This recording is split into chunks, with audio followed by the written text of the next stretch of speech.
တဘာဝအယောက်ပကံပြားလေးတွေကိုမှကြိုက်တယ်ဆိုတဲ့မမတွေအတွက်ဒီထဲမှာပကံပြားပုံစံစုံ site စုံလေးတွေကိုပြထားပါတယ်เนาะ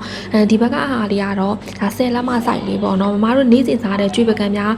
site လောက်ရှိတယ်ကွာအဲ့ဒါ10လက်မ site ကွက်တီပဲပေါ့เนาะအဲ့ site လေးကိုလိုချင်နေဆိုရင်ကတော့ဒီထင်းရယူပေါ့เนาะဒီဟာလေးကတော့တလက်မခွဲဒုပါလုံးဝအပါသားမဟုတ်ဘူးပေါ့เนาะအဲ့တော့ဈေးနှုန်းလေးတွေလည်း site အလိုက်ဟို1000 2000အဲ့လိုမျိုးကွဲတဲ့အတွက်မမတို့သိချင်တဲ့ site လေးတွေကိုကတော့ CV ဒါမှမဟုတ်ဖုန်းနံပါတ်ရဲ့ Viber ကနေလည်းမေးလို့ရပါတယ်ရှင်ဒါလေးဆိုလို့ရှိရင်အပြန့်လဲလာတယ်ဒါဆိုလုံးဝအပြန့်ပေါ့เนาะသူကနှစ်ခမ်းအလုံးလေးနဲ့လာတယ်နှစ်ခမ်းအလုံးလေးကတော့ဒီဘက်မှာ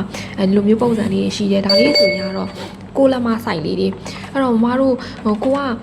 ကျွေးပကံများ site လောက်လိုချင်ဆိုရင်တော့10လက်မကို US site ထက်နည်းသေးတာဆိုရင်တော့9လက်မပေါ့နော်ဒါလေးရာကြတော့လေ9လက်မ6လက်မ site လေးပေါ့နော်သူကတော့